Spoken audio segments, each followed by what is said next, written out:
Hello everybody and welcome to the second episode of You'll Like 'em. Just want to do a quick announcement before we started the show. Just want to let everybody know that we now do have social media pages, contrary to what I might say in any of the earlier episodes.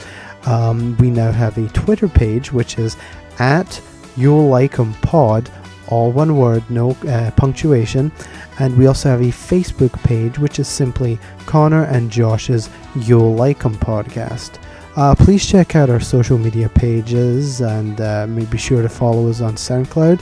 We're even hoping to get an Instagram page up. So if you guys have an Instagram page, be sure to follow us, send us a few likes and what have you. And I just wanted to say once again, thanks for listening to the show, guys. It's really means a lot to us that you guys are listening. And I hope you enjoy this episode. Thanks very much. I've got my mic like way up in my face. Yeah. Just because I don't feel like holding it. Hello, dog. Hello, everybody. Hey. Welcome to the show. Josh fucked up. Yeah. Josh fucked up real hard. Welcome back. Welcome to You'll Like 'em. Just Forgot the name of the show. Gee, what the fuck, man? We'll just repeat everything that we said the first part. I fucked up. I don't know what happened. My Audacity that we're recording on froze, and we had like 10 minutes of like commentary. Yeah, so when we were talking about Orson Welles. We insulted Orson Welles for a bit. We talked shit on Orson Welles. We did. We called him a drunk. Yeah, a drunk. Which he is, or was. Rest in peace, I guess. We were talking about movies you hadn't seen. Is where we left off. Haven't seen Shawshank, or what was the other one? Citizen Kane. Citizen Kane. And I think that's how we got onto Orson Welles. Because then I talked about Catch 42, where he was really drunk for that entire movie. Which, I mean, to be fair, he was drunk for a lot of the movies and a lot of things he did. Because we talked about the wine and peas commercials. They were like feeding him his lines. Exactly. To be fair, it's not as bad as Marlon Brando, who would just go on set, never learn his lines, and like slap cue cards all over the set. Yeah. Oh, do you remember the whole debacle with Last Tango in Paris where they filmed the rape scene? Yeah. Okay, I don't know if it was meant to be filmed. Cue cards for the rape scene? I don't think it was meant to be filmed as a rape ass. scene. I think they just were like, I'm gonna have sex with this girl during this scene, and the director was like, does she know? And they were like, no. And they were like, all right, let's do it. Yeah. I think it was. I can't remember exactly. I think it was meant to be filmed as a rape scene, and they didn't tell the actress. Yeah. So technically, there is an actual movie out there with an authentic rape scene. I'm gonna look up his name because he's a whack director. Because I remember when I was looking at, I have that movie. I haven't watched it yet. I hear it's good. Like it was really highly like. It got like a fucking NC-17. Yeah, it was really well received, and then like. Not like too long after like the whole rape debacle happened, because I remember it started as a rumor, or from what I read, it started as a rumor, and then like even the actress was like, no, it's not real, and then it wasn't until like recently she was like, no, it was like they didn't tell me. Well, hold on. Did she not say anything about it till like 30 years later? Yeah, maybe. I don't remember. Yeah, okay. It's got a fairly decent review. No, I was about to be like, why? And then I was like, wait a second. I'm pretty sure I read something that she was like, listen, it's Marlon fucking Brando. Yeah. And then both of them, like her. Also, I thought your argument was like, oh, she didn't say it years later. That doesn't count. I'm like, that's horrible. No, I was like, why didn't That's what the Keepers and Bill Cosby is about. I was like, why didn't she say like something before? I'm not saying because it was years, the statute of limitations is up. I'm saying like Bernardo Bertolucci. I can't pronounce his name. This guy he's a fucking crazy director. He's got some whack stuff. He's got like I'm not gonna read every movie on this list. Sallow? Sallow? Is that what you said? Yeah. What the fuck is Sallow? You ever heard Sallow? No. Maybe I'm saying maybe it's a different. You're saying Salem? Sallow, Salo. You know what? I'm probably not even remembering. Salo? I don't know. We're just making a. Are you saying the fucking thing? Salute when like the Italians give a toast? It's Sallow, or the 120 Days of Sodom. Oh yeah, the movie about butt rape. Yeah. It's described as a horror art film. Yeah. Where the guy was fucking Is this by the same director? No, I was just saying that. Oh, I know that. I want to see that movie. You know what? John Waters described it as a beautiful film, and I've read the synopsis and like the description of it, and I'm pretty sure I can rest easy knowing I'll never watch Sallow. Dude, I'm not shocked at all that John Waters said that. Have you seen any of his movies? I have. Oh, he's fucking great. I love John Baltimore bred and raised, man, or born and raised. But he's also like a guy I would want to have a drink with. Yeah, and then like no further contact. Yeah, but like, my dad. Did I ever tell you my dad is was friends with him? Because John Dad's friends with everybody. Yeah, he's or friends supposedly. with Mark Mothersbaugh from fucking Devo. Well, because with John Waters. My dad would hang out at the same place as John Waters would during like the 80s, because I would be often where his band would play. And fucking John, because like he was trying to get big, he would invite everybody he possibly could to his movie premieres. So like my dad got to see like Female Trouble and Pink Flamingo's like premiere. So like he knows John Waters. The thing my friend showed me where Waters said Sallow's a beautiful film, as he was talking about obscenity in a film, was part of like a large like series of clips in an interview that he did, and the first one was like, where does John Waters like to drink? And he's talking about bars he likes to go to, and he says, I think bars in Baltimore are far better than bars in New York. He was like, I like that kind of blue collar aesthetic to a bar, and I'm like, John, when was the last time you were in Baltimore? Yeah, I don't know if blue collar is the way you want to describe Baltimore. But he also said I like bars that play rap music, not because I like rap music, but because it keeps out the undesirables. And I'm like, that's the first time I've ever heard anyone say that. Wow. Because he was like, crazy. It keeps out like the fucking rednecks and shit like that, and like the fucking stiff upper lip like assholes. No, yeah. Like it just keeps like normal people. Yeah. Like normal people like would go on a plane if it's playing rap. John Waters is he is a freak, and I love him. No, he's like I said, I would have a drink with John Waters like at a bar. I have a book that he wrote. I haven't even started reading, but I really need to, because a lot of the books I've read lately have been garbage, except for Tarantula that Brooks got me for Christmas. I fucking love that book, the Bob Dylan poetry book. I'm on like 5 different books at the moment. Fuck you. I've got I'm Is it because I'm illiterate? No, I've not finished a single one. Oh, okay. One's one my friend at work, the movie theater I work at. Yeah. Let me give a shout out to her. My friend Katie, I can't say her last name. Oh my god. M. I thought it was like I need to protect her, so I can't say it. K. Mlanek. Oh, I'm so sorry, Katie. Romanek. But she wrote a book called Comic Sans. You can buy it on Amazon, and it's a high school book. She's still in high school, so okay. that's why it's about high school. To be fair, I've wanted to write a book about like high school life, not the same kind of book she's writing, which is like it's about a guy whose dad loses his job. Oh. He's laid off, and so he starts working, but he's also like juggling all this shit in his life, and he's kind of antisocial, but at the same time he's trying to have a relationship with this girl.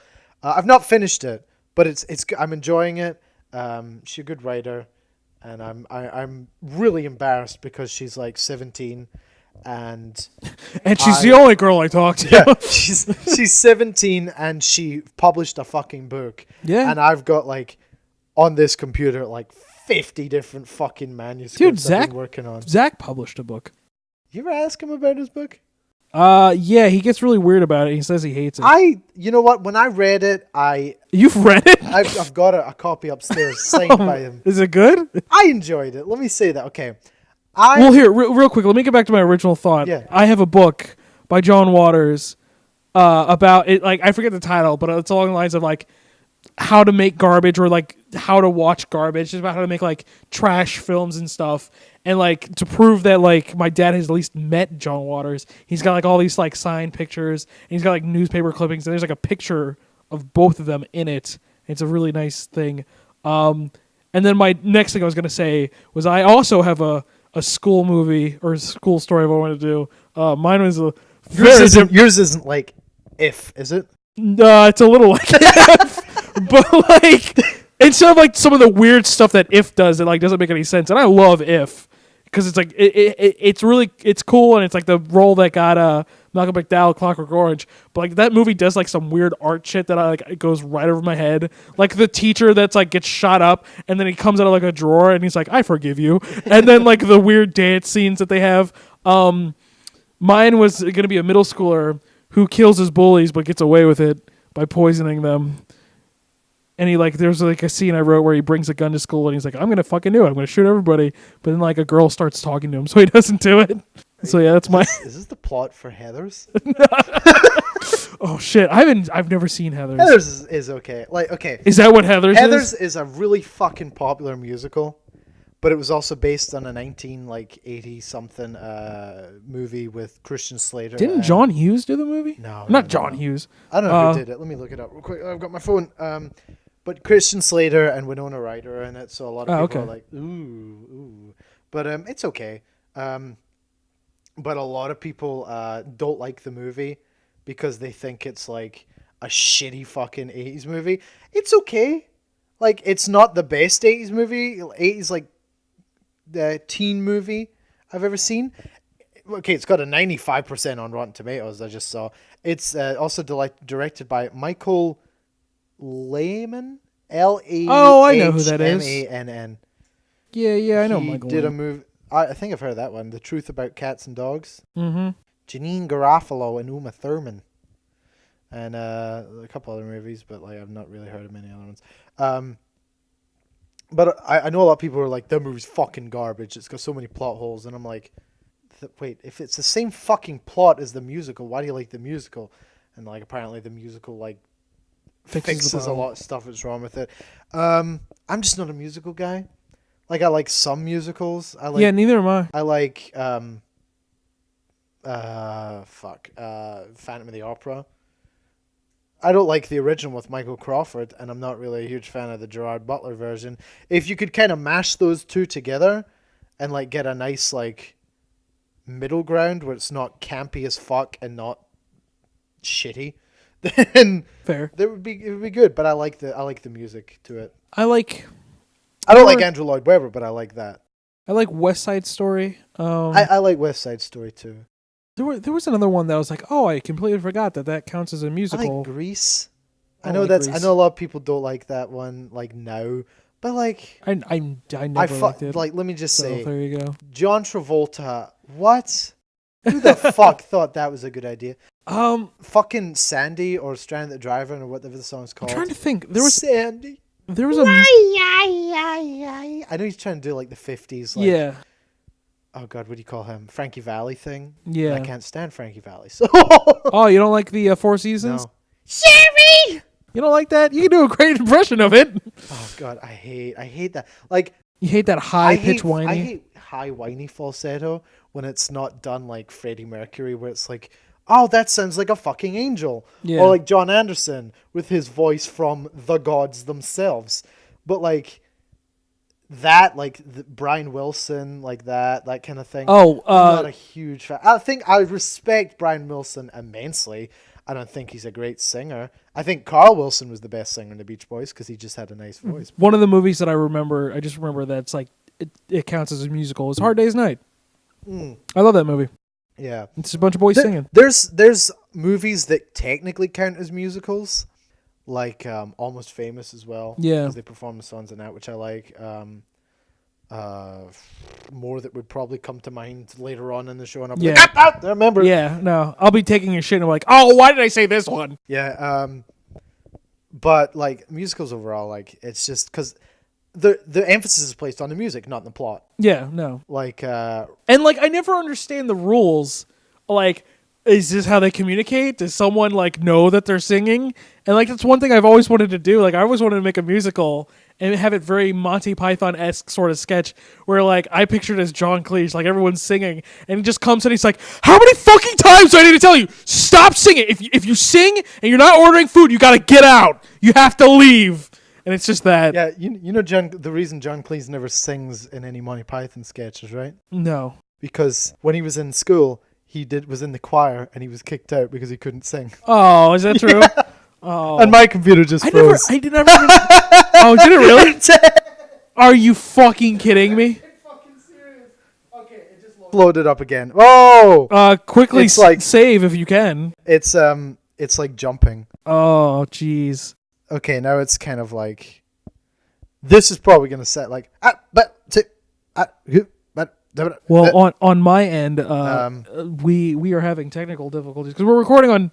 To give a setup of what we're doing. Last time we recorded because we were at different houses and we used Skype and just recorded on our own independent computers. We're doing the same thing now, but we're just in the same room, and for some reason, we're just I don't know. Running a lot of technical difficulties right now. Is it gone? Like, is it? No, it's just lagging. Oh, okay.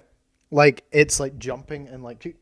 Okay. Like that when it loads. Mine's still going. But it seems to be picking up everything okay, so... Maybe it's just Okay, lag. let's pause real quick. Okay. I'm going to check, see how I'm going to save mine too. the recording sounds, and then if it's not, we'll work on it. All right, so we're back. Hey, things happened. Yeah, I don't know what happened with mine. It froze for a minute. It got picked up as like perfectly fine, like, oh, it froze, but then like it kind of jumped at one point, but it'll be fine. We'll what the fuck were we talking about? We were talking about musicals. Right, and what John constitutes Cleese, one. Yeah, John Cleese got kicked out of Right. his choir because he couldn't sing. Yeah, I never put that together, that he never sang in any of that. I like Eric Idle had a nice voice. He does. He had a pleasant voice. He still plays.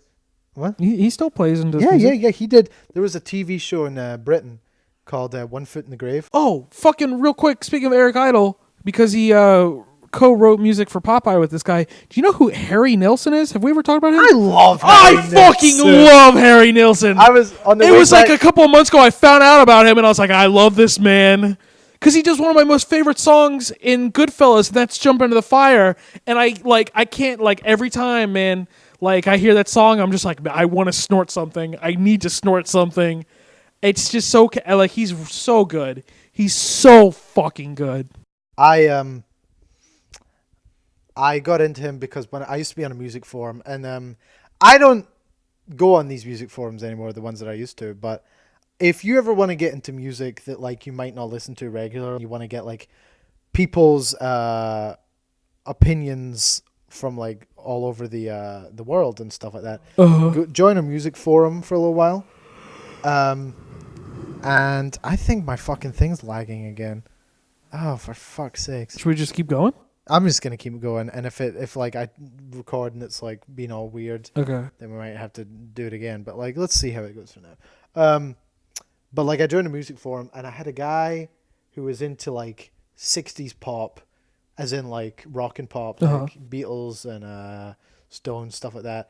And he discovered Harry. Well, he didn't discover. He got into Harry Nilsson, and he was like, this man, I'm in love with this man, And I was like, I don't know who he is. And I looked up and was like, oh, I fucking know these songs. Yeah. Put the lime in the coconut. Well, not that one particularly. Okay. But I know that song. Yeah. Love that song, but okay. Everybody's talking. Oh yeah, I fucking for Urban Cowboy. What? Not Urban Cowboy. Midnight. Yeah, Midnight Cowboy. Urban Cowboy's the John Travolta one. Yeah. Yeah, everybody's talking at me. We use that in actually the credits for one of the fucking Grateful Dead sketches. I just like the I won't let you leave. Oh, he's got such a fucking beautiful voice. He did. And then I was actually on the way back from Frederick today. I was listening to Without You. Oh yeah. I can't live. I tried singing in the car. You. I used that in the Liam and Zach movie. Oh really? Yeah, it's on the radio in the bar. Or at least I want to when we finish it. Yeah. Talk about singing real quick. That song is so hard to sing. Oh yeah, I just tried to do an impression and I couldn't. Yeah. I couldn't hit those notes whatsoever. And I don't know what it is about it. I don't know if it's just because it's the sounds. I can't live. I can't give anymore. But when he gets real high and you're trying to hit that, and it's just oh god, your throat's just not today, Buster. Do you know how he died? No, how did he die? So he did a lot of drugs. He drank. He loved to drink. Uh-huh. He had a heart attack. and like his doctor was like, and this was like in his like 50s. Like I think he died the same year Kurt Cobain died. Let's look up. While you talk, he was like, yeah, you've got like a couple months to live, and then he's just driving one day and he fucking dies in an earthquake. A bridge fucking collapses. Oh my god! Yeah, like I watched a documentary about him, like who's Harry Nilsson and why is everybody talking about him? And like they're building it up. I'm like, oh man, they're gonna say like he died in the hospital and his family was there, and he just fucking let a bridge fall. It was like an overpass too. It was like a huge earthquake in California that fucking killed him. Oh my. Okay, let's see. Massive heart. Okay. Nilsson suffered a massive heart attack on February 14th, 1993. After surviving that, he began pressing his old label, RCA, to release a box set retrospective of his career and resumed recording, attempting to complete one final album. He finished the vocal tracks for the album with producer Mark Hudson, who has tapes of the session. No, he fucking died of heart failure. No. Yeah. Nuh-uh. Yeah. Don't believe you. I don't. The fucking documentary is like, yeah, an earthquake killed him. It's got fucking interviews with Eric Idle, and they're like, yeah. No, what are you looking at? I'm on his Wikipedia page. Oh, that's not true. Like, it's got fucking... No, I'm looking... All right, I'm going to Google it. It just says, like, it's fucking got a link I'm not making any of this up. I didn't mishear it. In the documentary I watched about him, they claim he died in an earthquake. He may have had a heart failure while he was being crushed by a bridge. Yeah. I'm fucking looking this up. No way. But while you were looking that up, I... What the fuck? Google says heart attack. What the... Hold on. all right, so the movie is... All right, real quick. This is for my sanity. Because I saw this with my own human eyes. I'm going to watch the ending of the movie real quick. And they're going to be like, yeah, fucking earthquake. Oh, man, also, real quick. He does a cover. He did an album with John Lennon, Music for Pussycats, or whatever the fuck. And they do a cover of Subterranean Homesick Blues, and it's one of my favorite versions of that fucking song. Both me and Connor are on our phones. Are you also looking up how he died? No, I'm just looking up Harry Nilsson. Oh, yeah. I'm going to documentary... Okay, for anyone who's listening, the documentary is called Who's Harry Nilsson? Yeah, who's Harry Nilsson? Why is everyone talking about him? All right, All right. Okay, so here, real quick. Also did the music for Popeye. Real quick, my recording says like I'm in the 220s right now, as far as recording goes. Yeah, I'm at 230s, but like everything I say shows up like 5 seconds earlier. So I am traveling in time right now. You are traveling ahead in time. Because my computer is I shit you not. Even in the documentary, they're like, yeah, at his funeral, like, because it was such a big earthquake, there were tremors, and then his fucking coffin was shaking. And I was like, holy fuck. Fuck. All right, here's his, like, daughter talking. Oh, this is so sad. Did you ever hear the story about how he destroyed his voice? Oh, yeah. It was during the Pussycats one. He was just coughing up blood on the microphone. Yeah, because John went... I don't know if I've ever talked about that. I don't like John Lennon. Well, yeah, I think we both were like, yeah, he was kind of a dick, but, like, he made great music. Yeah, well... He made great... Fuck you. He made good music. No, he made great music. He made great music with the Beatles. Yeah, he made great music with the Beatles, and then he has some really good songs after his career. Some. I really like. Yeah, it's some. But a horrible father. Just a nasty, nasty piece of work in general. Like, ooh. But apparently, John Lennon was like, let's get into a screaming contest. Let's see him scream like the craziest. Yeah. They both were like screaming. And Nilsson like coughed up blood on the mic and then was like, all right, I don't really need to tell anybody about this. And then just kept fucking recording the album like a fucking champ. Dude, he's a beast who I was told in this documentary when I find it that he died in a fucking earthquake. All right, here's the part where he was like with his friend in the car and they were listening to his music. It was very, very sad. He did music for the Popeye movie? He did. Dude, listen to fucking I Am What I Am, the demo. It is fucking great. Like before Robin Williams oh my sings God, it. that was his... Dude, I Am What I Am. That was his last album. Was it really? Yeah, Popeye the Musical. Oh, that's a little sad. Oh. No, the demos he recorded for that are fucking great. Did you ever see Punch Drunk Love with Adam Sandler? A really great Adam Sandler movie. I hear it's by the guy who did Boogie Nights, P.T. Anderson. It's an excellent movie. Did he do the music for that? No, he did not. Why'd you bring up? Here it is. Why did you bring up Punch Drunk Love then? Because they use a song from Popeye in it. Oh. All right, here it is. There's the bridge that fucking collapsed on Harry Nilsson. Who's that singing? I believe it's Harry Nilsson. Is that not a shot of him singing? That is not a shot. That's a broken house. No, like in the corner. What, here? Yeah. That's my phone broken. It's the broken glass on my phone. Yeah. What the fuck? It says heart attack everywhere This else. documentary and Eric Idle and even George Harrison, who was at his funeral, were like, "Yeah, he died died in an earthquake." So fuck you, Google. I forget what it was. Oh no, I'm thinking of Badfinger. Never mind. I was gonna say I think Paul McCartney signed him. I think Paul McCartney did like hear one of Harry Nilsson's albums. Yeah, it may just be Nilsson. In the documentary, in this one, I don't know if this is all like not true stories now. The Beatles, maybe it was Aerial Ballet. Sorry, keep talking. I don't know if they signed him for anything, but like I remember like when in the documentary they're talking about like his first album came out, every Beatle called him and said like, "Oh, we really love your record," except for Ringo. And Harry Nilsson was like, "I'm waiting for that call from Ringo. I'm waiting for that call from Ringo," and he just like never did. Oh, good job, Ringo. Yeah. Oh, aren't you the most lovable Beatle? He is. Like, I mean, he will be the last one. I love Ringo.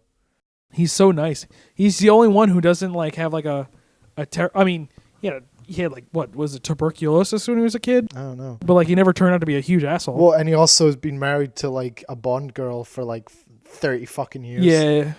Hold on. Oh, and can we just appreciate how much the world fucking sucks that Ringo's fucking star, one of the ugliest men on the planet, married Barbara Bach, a fucking Bond girl. I love that you're just complimenting me like, "Oh yeah, the ugliest man alive." Ringo Starr is a very talented drummer.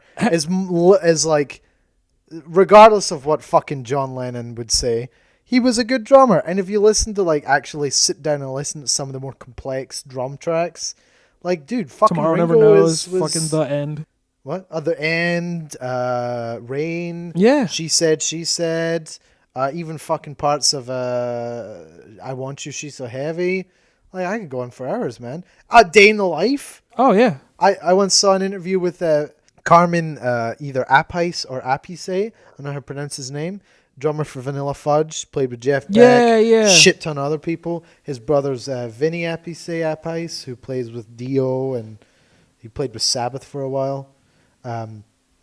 But Carmen was saying, he was like, back in the day, when we were all like young and like learning to play drums and, doing all our shit, he was like, the Beatles were going around, and he's like, and Ringo like gets a lot of flack for being like, the least talented member of the band, but dude, the guy could play drums. He's like, I've listened to Day in the Life a million times, he said, and I can never get those fills down perfect. Oh, yeah, no, he definitely gets the raw end of the deal. Yeah, same with like, and I'll get back on the topic in a second, but same with Nick Mason from Pink Floyd.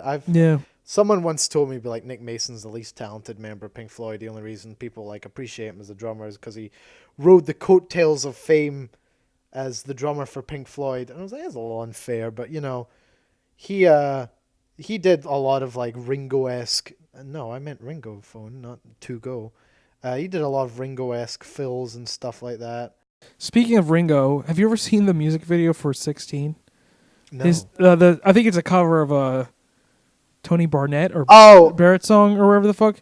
You're 16, wonderful in your mind, and it's got fucking Carrie Fisher in it, and it's him singing to like a 16-year-old Carrie Fisher. It's very rapey. In 2016, Ringo Starr was the first Beatle to become a great grandfather. Ooh, yeah. The first and that that is Ringo Starr's wife. I don't know if you can see it very well. No, she's very beautiful. Barbara Bach. She was the Bond girl in The Spy Who Loved Me. Oh, yeah. And she is married to fucking Ringo Starr. Hey, man. Has been since 1981. Been able to make it work. What? That was so loud I picked up on my microphone. It's like, it actually doesn't look that bad on mine. It's just, mine, it's just a spike, and then that's it. But talking about fucking Nilsson and Harry Nilsson, yeah. I was thinking man. of Badfinger. Do you know Badfinger was signed to Apple Records? Do you know Yeah, Badfinger? yeah. There's a joke in an animated video by Harry Partridge where they list all like the bands that tried to be the Beatles. Are you talking about rock band Oasis? Yeah. Okay, because I was gonna get into that for a second because that was gonna be my segue. Oasis. Oh, I used to watch Harry Partridge all the fucking time. That was gonna be my segue because I was gonna say, Badfinger, criticized for being a Beatles clone, and at times they really are. Like I thought when I first heard, they try to do the harmony sort of thing. When I first heard, granted, like every band tries to do harmonies, but like was it? No matter what you are or do or whichever one it is. And then there was another one, I think. Is it not Whatever Gets You Through the Night? Is that? That's John Lennon. That's John Lennon. Yeah. The only Badfinger. They might have covered that, did they? No, I don't know. The only John Lennon. The only Badfinger song I know is the one at the end of Breaking Bad, the Baby Blue. Baby Blue. I'm not super familiar with that. My favorite is Day by Day, which has I know Day by Day. Liam Russell on piano. Yeah. And George Harrison on slide guitar. Yeah. I remember finding out about you. But I really enjoy that one. And what's it called? No Matter What's a decent song. I heard a terrible Def Leppard cover of it, but aside from that, I like Def Leppard to an extent. Like I've gone off them a bit more in recent years. But anyway, back to the fucking Badfinger thing. That Harry Partridge video, where it's do you want to play a game where you get to sound like the Beatles? Yeah. And play Rock Band Oasis. Yeah. And then it says, just like Rock Band Badfinger and Rock Band XTC. Yeah, yeah. And I always think about that. And as far as like rip-off bands, Oasis, yeah. Badfinger, yeah. XTC, what? I don't think I know any song by XTC. I will let you hear them because that was going to be my recommendation. My recommendation is checking out... Yeah, let's do the recommendation. Let's actually do like what I think the show should be, where it's us recommending bands, because that's where the phrase "you'll like them" comes from. I have a whole fucking list. I have 2 filled notes page of songs and bands that either I need to listen to more, I'd like to use in movies, I think should be used in movies, or for this show. Yeah, and I will fucking open up my later. The lists I'm making, and I will be like, listen to these people, they're super talented. I'm gonna sneeze. Let me find one that I've been like, this is one. Your dog got so scared. Oh, your dog. You should be fucking used to that at this point. It's Blue. Sorry, Blue. We're recording in my living room right now. That's why there's dogs around. But sorry, pal. Come here. XTC, just spelt with the letters X, T, and C. Mm-hmm. English band, for some reason, again, called a Beatles, rip-off. They were apparently originally post-punk / art punk. What the fuck is art punk? Art punk? Yeah. Is that like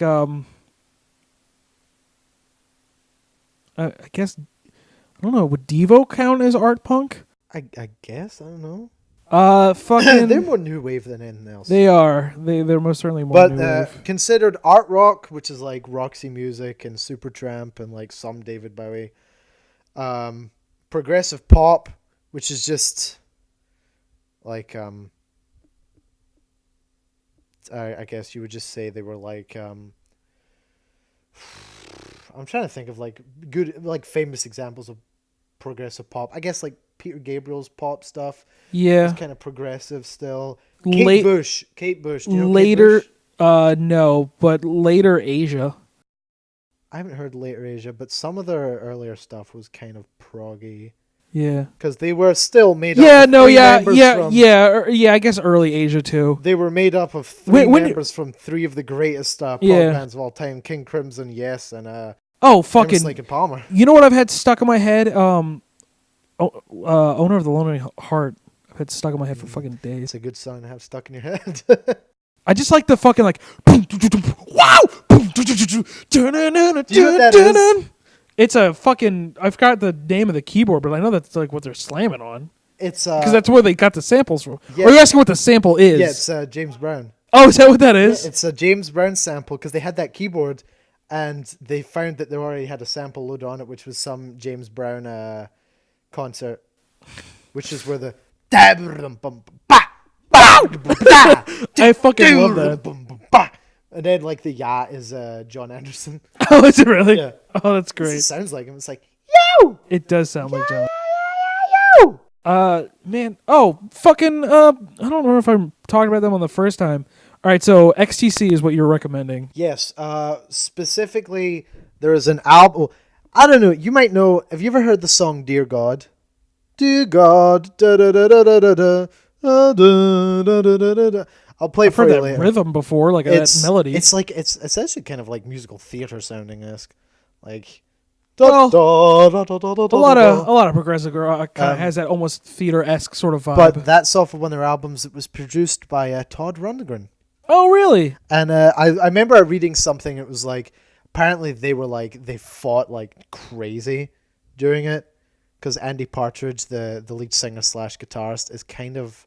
I get the impression he's kind of a dick, but I really don't know much more about him than that. I really like Todd Rundgren. I have 2 of his albums on vinyl. Uh-huh. The only song I know by name is Hello, it's me. Think about you for a long, long time. So you have so you have anything, something, anything. Yeah. And what's the other one you have? It's the one with the fucking body that's like it looks like the Da Vinci thing. I don't know that one. I just know It's he one of has his later ones. I just know there's a joke in fucking 30 Rock, which is and I'm gonna real quick look up the name of the other album so I can actually get it right. But someone calls Tina Fey a cunt. Oh, wow. And, they bleep it out, like they don't show it. Also, Todd Rundgren, I can say that properly, produced a Badfinger album. Did he really? So we're still Still on Badfinger. we're still bringing it back. Okay. So he has an album called Runt. That was his first album. It's Okay. called Runt, and she's trying to tell her boss. I think it's the bald guy that we were talking about earlier, Scott Adsit, who, again, if you saw him, you'd recognize him, and Judah Friedlander, who is the fat, disgusting, slobby guy. Yeah. Wears like the Joe Cats. Yeah. And she says, that guy just called me, and she doesn't say it, and they're like, what? She was like, it rhymes with your favorite Todd Rundgren album. And the other guy goes, it rhymes with Hermit of Mint Hollow? She just looks, he has an album called Hermit of Mink Hollow, and she just looks at him and she was like, no, it's 4-letter word, because she's going for a run. Yeah. But like, That's funny. I don't know which one that is that you're talking about. Like, I'll fucking have to pull it up. All right, so you like punk, right? I don't even know if this band I'm gonna recommend is even. I like some punk. I don't even know if this band like constitute as punk because I don't think they count as punk. They're more like. Do you like indie rock? Because I like. There's I a like lot of some, yeah. There's a lot of indie rock I like. I think I talked about them on the last show, but like we didn't like really get into it. They're called Broncho or Bronco. No, Broncho. You would not know any of their songs. They're very new. I'm gonna play one of my favorite ones, Class Historian, which is in the Vacation movie, not the new one. the new one. Yeah, the not good the one. worst one. Yeah.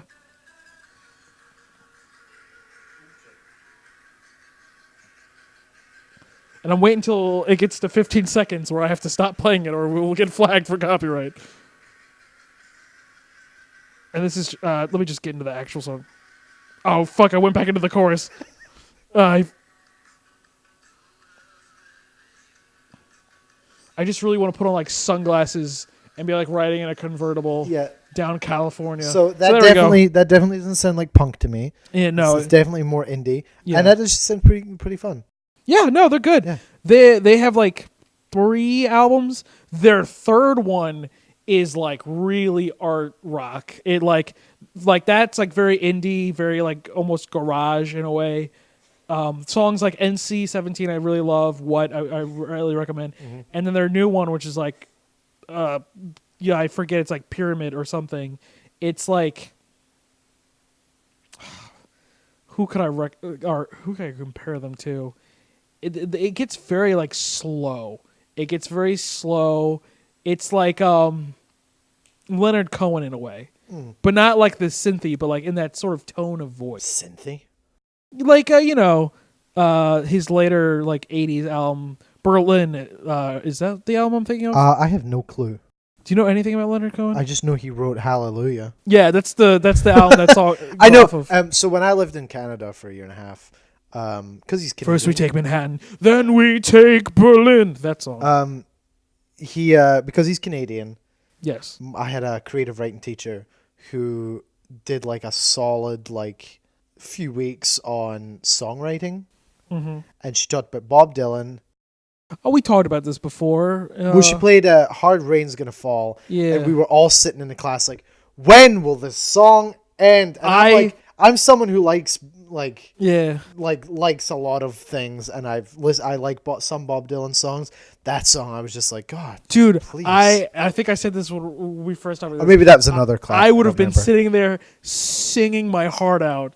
I probably won't. I can't remember the words off my head, but if I hear the song, I'll be able to sing along. Where have you been, my blue-eyed son? Where have you been, my darling? The hard rain's gonna fall. I've been on the side of 12 misty mountains. I've been stumbled and I crawled across 6 crooked highways, and it's hard. Yeah, I love that, man.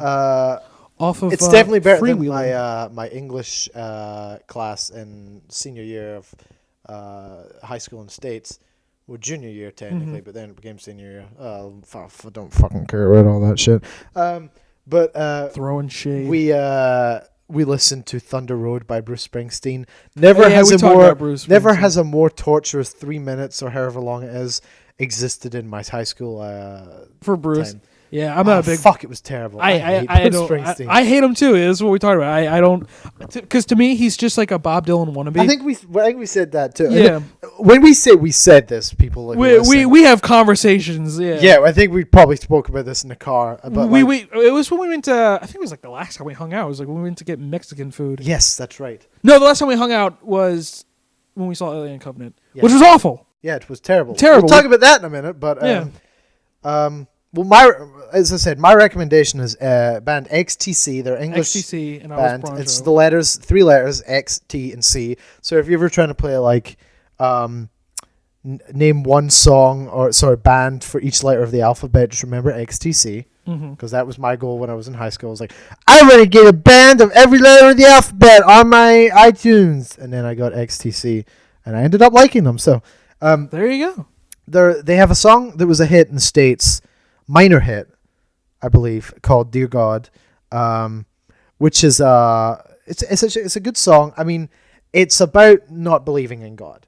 Nice, but it's not neckbeardy or cringy like teenage angsty. I'm like better than you because I don't believe in God. It's like, It's like, this is what I would say. It's like as if the guy wrote a letter to God, I guess.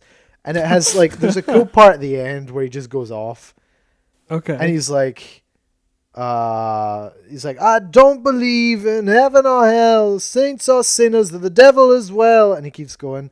But it's produced by Todd Rundgren, so that's cool at least. And it has a young child sing the first verse and the ending line, which is, it's fine. It's not like obnoxious too much, but like, this is it. Oh, I do like this.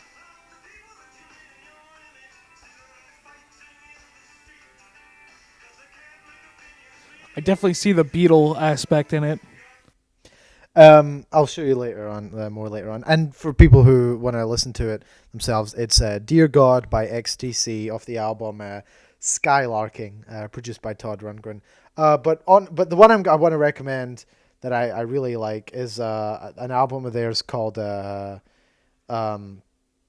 need to find it first. English Settlement, and it has my favorite song by them, which is a song called "Senses Working Overtime," which is Sex is working overtime. Senses. Oh, senses. Yes. Excuse you. The first time I heard it, actually, my mum had an 80s CD that was just filled with like 80s hits from like Britain, and this was on it, and I was like, oh, it's a really cool song. And they use a lot of electric 12 string.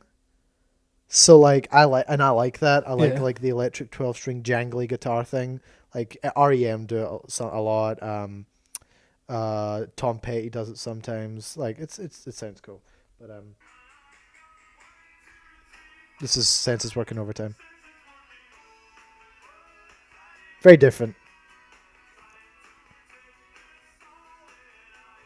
1, 2, 3, 4, 5. Senses working over. This still also has that sort of like.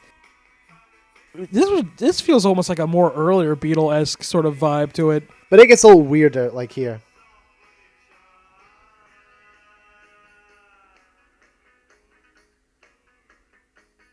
I do like this though. Oh man, I just had a realization. What happens if we play something for each other and we don't like it? Does the show end? That's gonna be. That'd be really awkward. Be like, yeah, Josh. No offense, that's fucking garbage. That's fucking sucks. But we have similar enough music tastes. Yeah, we like the same. I feel like the branches sort of bleed into each other. You know. But the first time I actually heard that song properly though, because my mom had that CD and I was like, oh, it's XTC.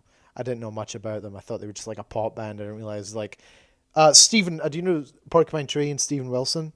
No. Steven Wilson says Andy Partridge, who's like the lead singer, lead guitarist, one of the guitarists. They didn't really have solos or anything like to trade off, but like, lead singer, guitarist, and songwriter. And he's one of my favorite songwriters. And I was like, well, Steve Wilson is got a pretty good taste in music, and he like his music that he makes, so I'm gonna trust his opinion. So. Is there anything else to that? Because I was going to do my recommendation. I thought that was your recommendation, the other one. Broncho? Yeah. Yeah, and then you just did XTC. Oh, okay. Are we doing a couple?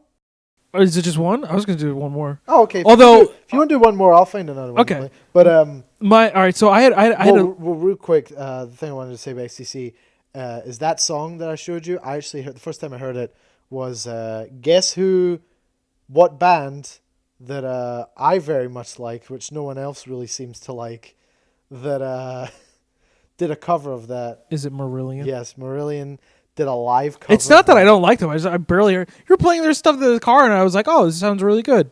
Well, no, I'm just saying. It reminds me a lot of Yes. No one else really likes because, like, well, I mean, when I went to the concert of theirs back in November, fucking, it was packed. And my brother went with me, and I was like, he always gives me shit. Like, oh, you're the only Marillion fan in the world. And we went to the concert, and like people were pushing us out the way to try and get to the front. And I was like, fuck sakes. Like, although to be fair, a lot of people we heard like calling out in the audience were English, so we're like, oh yeah. But there were American people in the audience talking. We were like, oh yeah, American fans of Marillion. That's so weird. I meant to ask you this: did you go to the Yes concert that recently happened? No. And also, apparently, there's dueling Yes bands. Have you heard that? There's like 2 different factions of Yes that are playing. Though there's Yes, and then there's Anderson, Wakeman, and Rabin. Yeah. Or Rabin, I think, is Trevor Rabin's name. And it's John Anderson, the lead singer, Rick Wakeman, the most fucking talented keyboardist. And I mean, they've had fantastic keyboardists throughout their entire career. Because if you're Yes and you have a shitty keyboardist, then fucking fire him immediately because you're playing stuff like that's like 80% of your music. You're playing fucking Roundabout and Close to the Edge. We need someone who can fucking play all that. Yeah. I know, like their current keyboardist Jeff Downs is fucking incredible. I saw him live and he's great. he was excellent on. They did Fragile and Close to the Edge in their entirety. He was great, but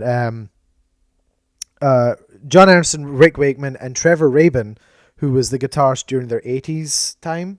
So like Owner of a Lonely Heart, those two albums, 90125 and Big Generator. And I actually like Trevor Rabin a lot. I like he's got a nice voice. He's a good guitarist. He's a good keyboard player. And he's very much, he's from South Africa, and he was obsessed with like American rock and pop. So he put that in a lot of Yes.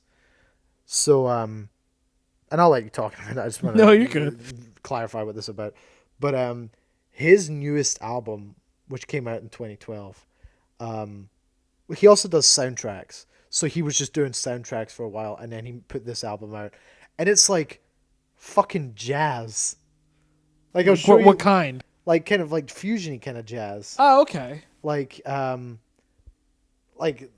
play like a second of the first track, Like Stanley Clark. Which is fucking Stanley Clark, man. But he's Stanley Clark, also known as a Scientologist. Former Scientologist. Oh, is he a former one? He is no longer a Scientologist. Did he realize Xeno was a bunch of bullshit? Yeah, he. Oh, cool! Thank God. He doesn't I was like really to worried talk about him. it. I was like, I really like Stanley Clark, but I just don't want to like admit the fact that he might be crazy or stupid. And for those of you who don't know, Stanley Clark was in Return to Forever, an excellent jazz fusion band led by one of the most talented keyboard players, Chick Corea.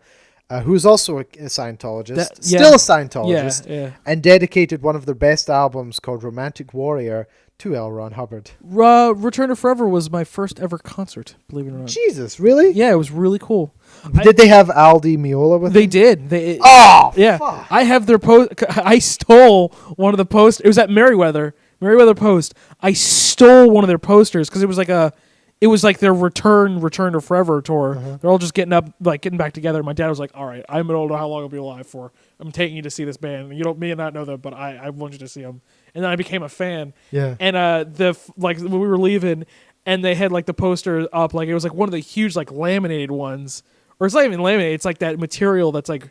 It's not like paper. Like the poster paper. Smooth, exactly. And I'm like looking at it, I'm like, oh no, and I just like rip it off like the things, and like I tuck in my shirt, I'm like, let's go. And it's still in my closet. I gotta hang it up.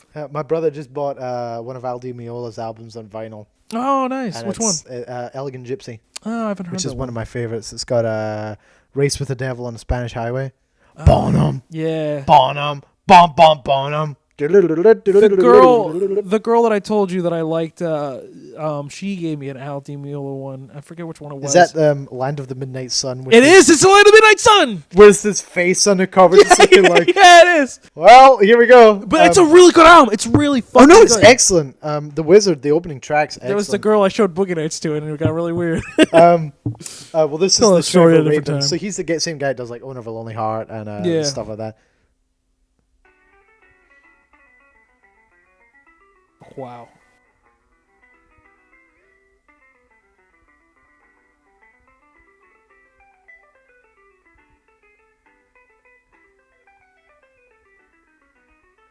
It's almost like classical jazz in a way.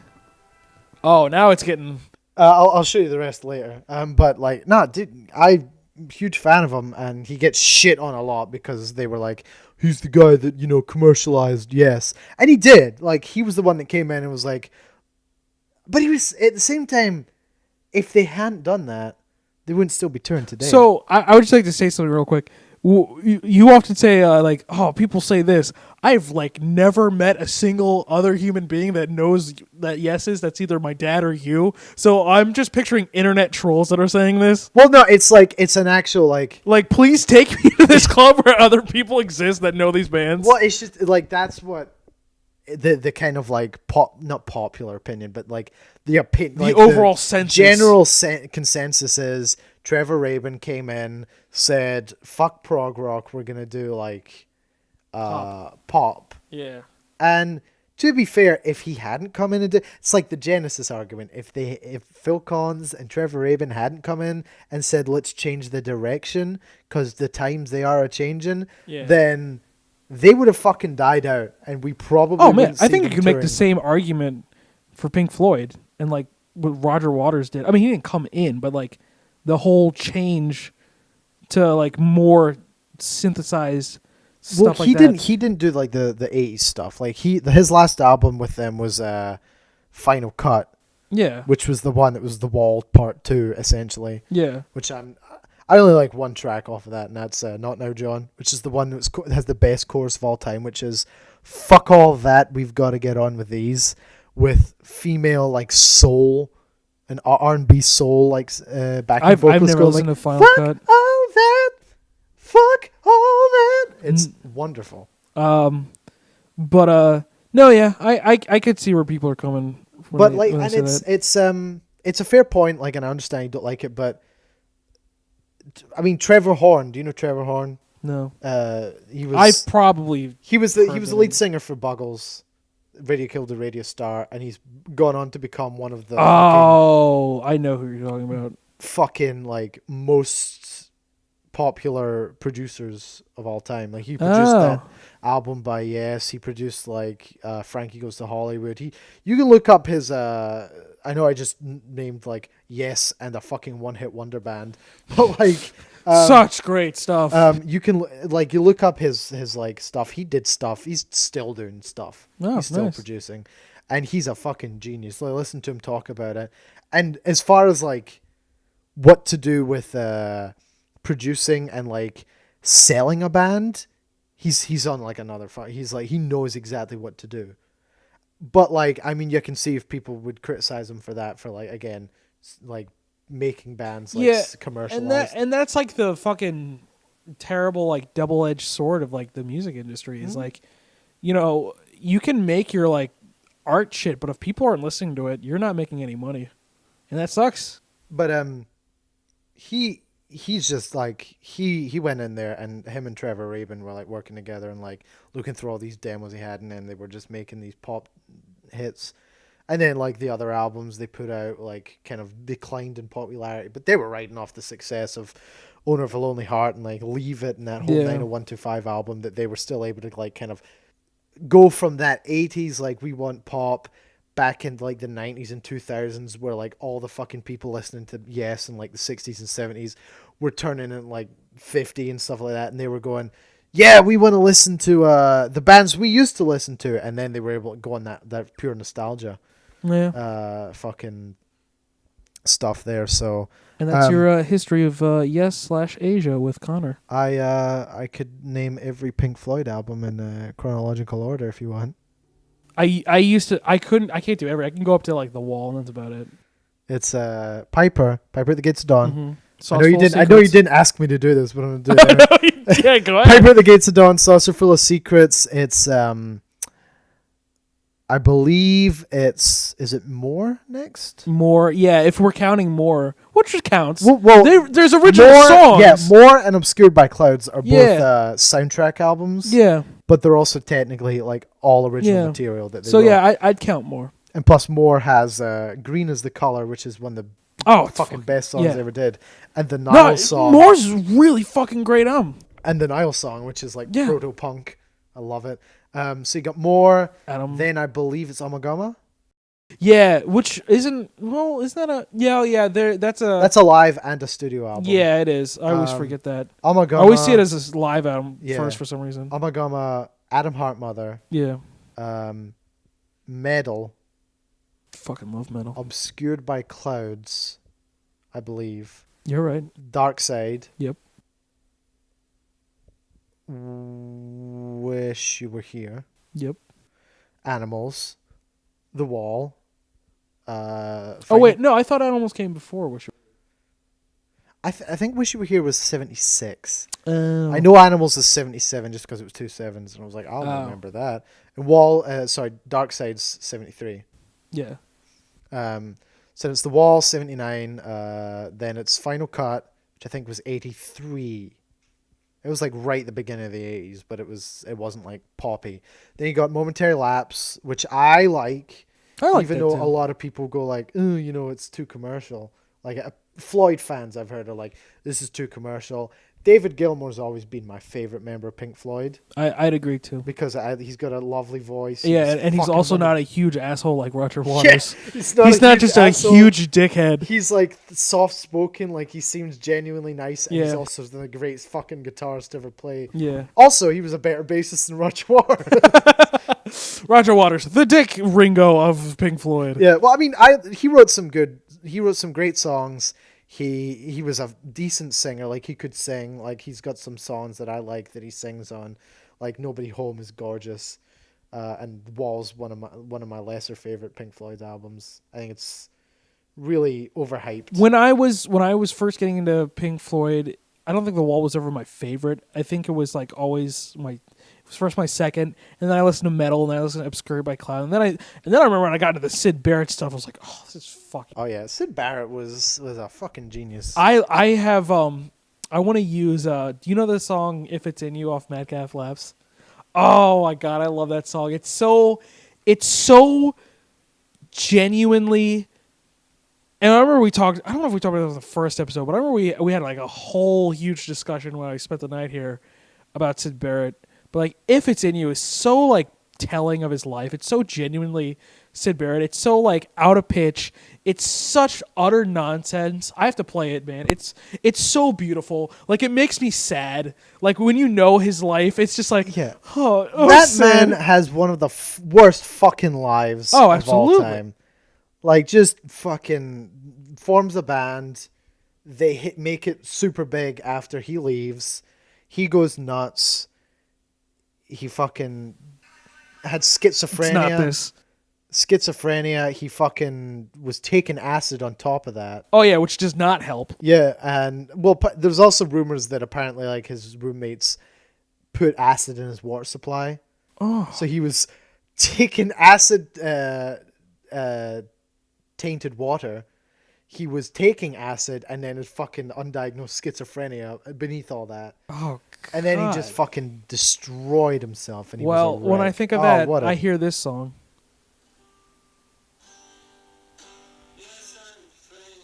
And this is on the actual album.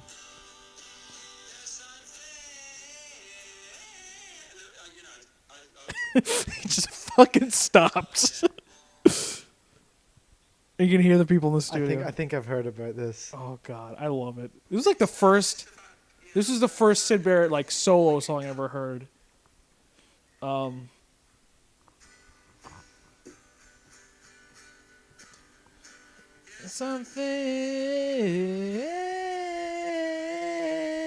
Something. Just picture him in this apartment that he's like on the floor with that potted plant. Like he's just got like his hair's a mess. Like it's just called drooped over his face. He's got like an acoustic guitar, and he's just like his eyes are glazed over. Like he's like, oh. Such a tragic. Bowie. Bowie. David Bowie. Hello, I'm David Bowie. was a huge Syd Barrett Yeah, fan. he was. And he respected him because he said he was. And I always thought this was a strange thing to say, but like now when you think about it, like it is pretty true. And especially now, like that's a bigger thing, like singing with an accent, because you know a lot of people, and it even happened after Syd Barrett, back in like the 60s, and that any English band was trying to sound American, Yeah. because all their influences were American, Yeah. and they were like, we don't want to sound like, oh, we're just, little boys from Liverpool singing about them. That's not even a Liverpudlian accent. No, it's not. I'm not from Liverpool, and I'm like, that's not how that sounds. Yeah. But they all tried to sound like Americanized, Yeah. like Cliff Richard. You ever heard of him? No, yeah. Yeah, he didn't even try to sound English.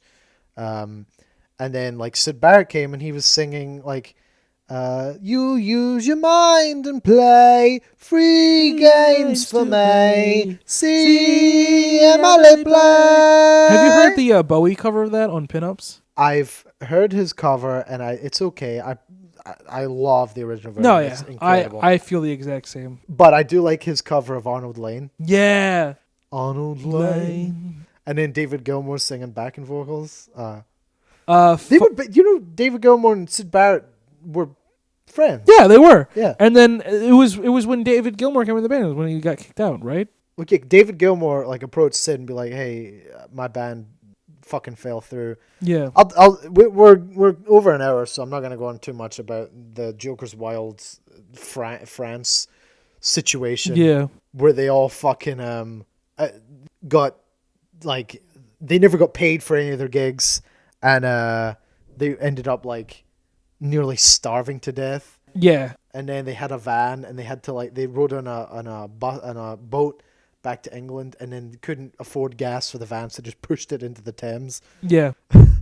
Beautiful tale. Yeah. True rock and roll. And then when he went to go see Sid Barrett, he was like, "Hey, Sid," and Sid was like, "Who the fuck are you?" Because he was so fucking skinny and malnourished. But oh yeah, so we're fucking naming the Pink Floyd albums. Yeah, we got sidetracked and didn't even finish all of them. Momentary Lapse, Division Bell, which I think is solely underrated. Like, Division Bell? Yeah, it's got some beautiful. It's one of the one I've listened to the least, but I do like it. It's got, like, there's some beautiful, like, I love the Wearing the Inside Out, which is the last track not Sid Barrett, Rick Wright ever sang. Oh yeah, and it was 20 years after he recorded Time, which was at that point was the last thing he ever, like, recorded a lead vocal on. Is that true? I liked his voice. His voice is nice. Like, he had a nice kind of, like, soothing, like, baritone voice. You've yet to finish naming the albums. Well, it just goes Division Bell, then Endless River. Oh, okay. And that's it. Yeah. But no, Division Bell's pretty solid. Do you like Endless River? It's definitely one of the weaker albums. No, and yeah, I really don't know if it should have been released as the last Pink Floyd album. Oh, yeah, quote, I unquote. would. If they had just said, this is a series of outtakes from the Division Bell days with some other stuff. Because there's a track on that album which is it is awesome because they were at Royal Albert Hall apparently, and there's apparently a big church organ there. So Rick Wright, during like either warm up or like before the show, jumped on the organ and started playing like around on it. Yeah. And they took like an excerpt from that and put it on the album.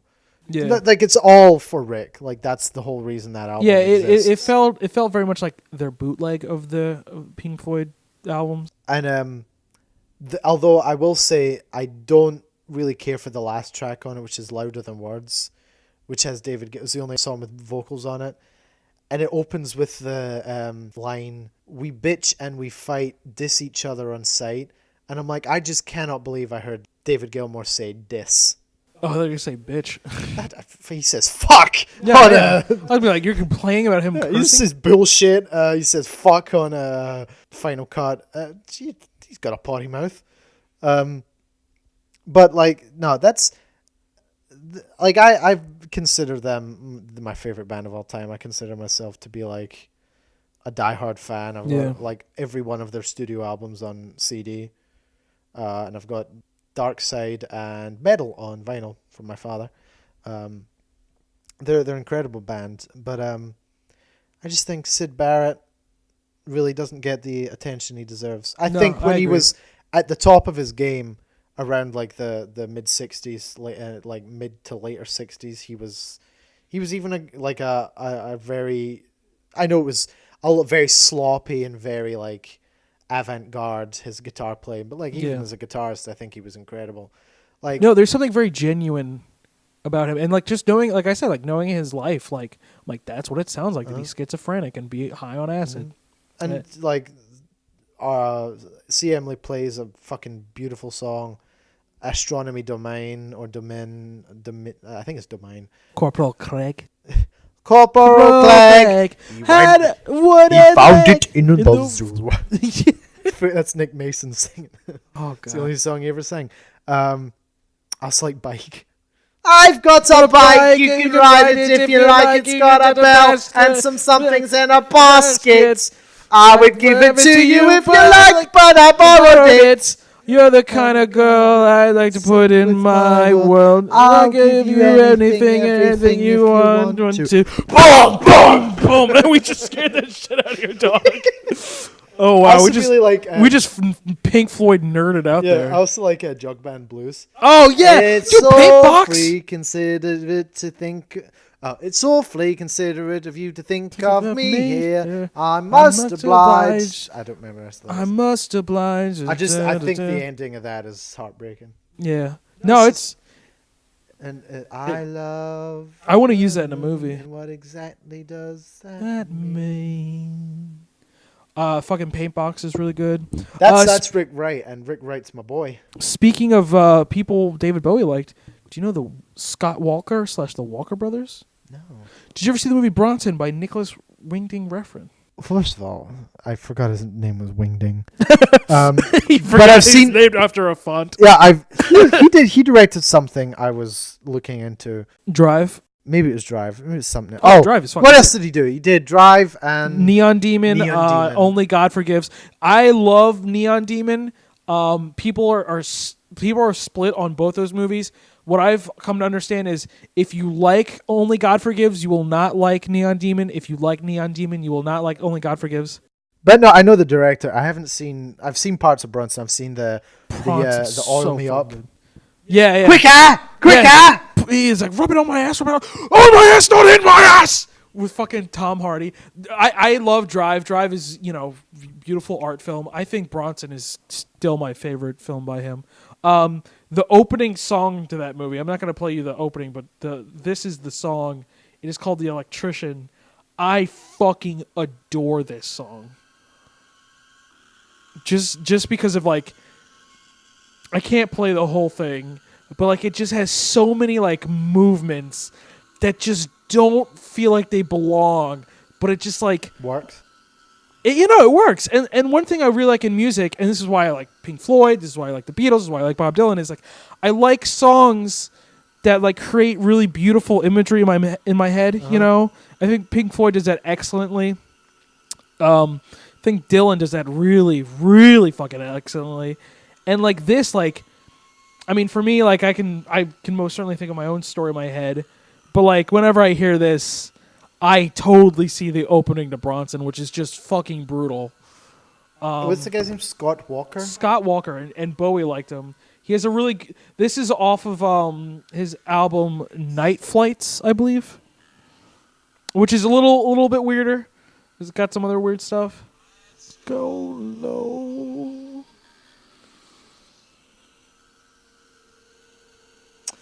No health. No... I just want to get to the drum part.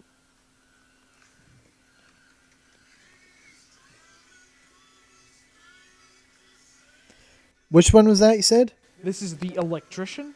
The album. Oh, Night Flights by Scott Walker. Night Flights? Night Flights. By him or by the Walker Brothers? It should be by Scott Walker. I have the video where it says the Walker Brothers up on YouTube, but I'm pretty sure. And it's called it's the Walker Brothers. Oh, is it really? Yeah. I mean, he'd already been recording solo stuff at that point, but it's still the Walker Brothers. Oh, yeah, it's the Walker Brothers. Never mind. Well, Scott Walker, regardless. Yeah, and he's got. You'll have to show me that in more detail. Yeah, great music. Oh, apparently, you ever heard Vienna by Ultravox? I want to say yes. I know Ultravox, but I don't know if I've heard. The feeling is God, only you and I. It means nothing to me. This means nothing to me. Oh, Vienna. Oh, I most certainly have. Apparently, Electrician inspired that. Oh, neato. Are you just looking up Wikipedia stuff? I looked it up. I'm interested. No, it's good. I love that song, Vienna. I was very disappointed because it was used in 13 Reasons Why. Oh, was it? Uh-huh. Were you the one of the people that I remember we talked about it? You I heard you talking about it in the podcast, and I thought you were going to bring up the fact that when we were driving home from Alien Covenant, I had a fucking mental breakdown, attacking that show. So far, the people that I've talked to who watch it hate it. They hate it. What's amazing is how fucking I'm why are you watching it? How positive, critical reception it's getting. But it's fucking ridiculous how fucking well received that show is. And it's fucking garbage. Because fucking 13-year-old girls love it. And they're it's the this is about me. Fucking message to send to people who are struggling with depression and are suicidal. Yeah. And that the only way you can have people listen to you and understand what you're going through is if you fucking kill yourself. This is a remake of the same tantrum you had in the car. I got really scared. No, yeah, you had your whole thing about it. Oh, I hate that show. We're at an hour and 15. What do you want to do? We should probably we finish up with your recommendation. The Walker Brothers. Was it? I had this little dilemma. I was like, oh, fucking, I'm sure I can recommend something to him. But like on my list, it's just like songs. It's not like bands. And I'm like, I don't know any of these well enough. I'm like, what if I listen to a lot? I'm like, oh, I already said Harry Nilsson. We already had that whole thing. I've been listening to Neil Young a lot because I haven't really gotten into Neil Young before. I just know his hits. He does an acoustic version of Mr. Soul when he was with Buffalo Springfield. That is fucking phenomenal. That I love. Shit, he was with Buffalo Springfield. He was, and that's like a weird thing. Like I learned that. Isn't that Stephen Stills and Neil Young? Yeah, I like found that out recently. I was like watching a live performance of Mr. Soul. I'm like, that's Neil Young. What is he doing in this band? Well, he was obviously getting ready to go into Crosby, Still, Nash and Young. Yeah. Oh, absolutely. And I like the Neil Walker Young's Brothers solo stuff more than I like his collaboration with Stephen Stills and the others. I agree full-heartedly. They are the fucking the parts that drive those bands. No, yeah. Like he's just kind of there. Like Yeah. I'm Neil Young. He's got like with his fucking caveman forehead. I was gonna say he sings on Ohio, correct? Forehead in Ohio. Yeah. Which is where I found out about Neil Young. No, yeah, I like his solo stuff a lot more. Really love Harvest. Harvest is a fucking great album. I really like Cortez the Killer. Oh yeah, that song's fucking great. I just love that whole like long instrumental. Oh yeah, it's a beautiful instrumental. Like I just solo picture bit at a the cowboy bleeding in the desert. Oh, hello, Sasha. You know, there's a really surprisingly good cover of it for Who? a band I really don't Fall care Out for Boy? much. Oh no, is it Panic at the Disco? No, I know no, you no. love Panic at the Disco. It's not Did you that guys I know don't. Connor loves Panic at the Disco?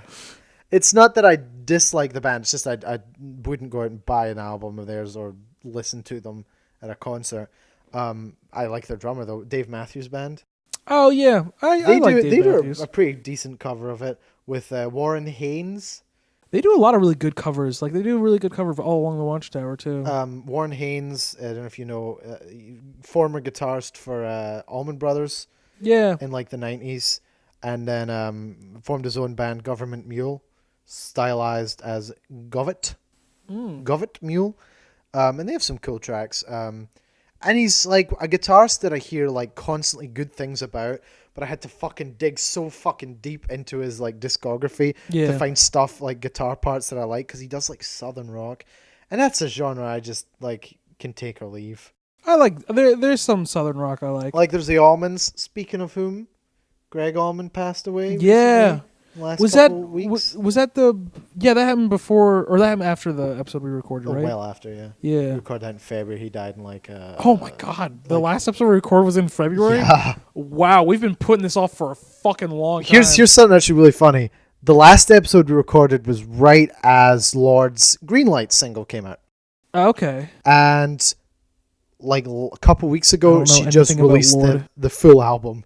Oh. So we have recorded Wow.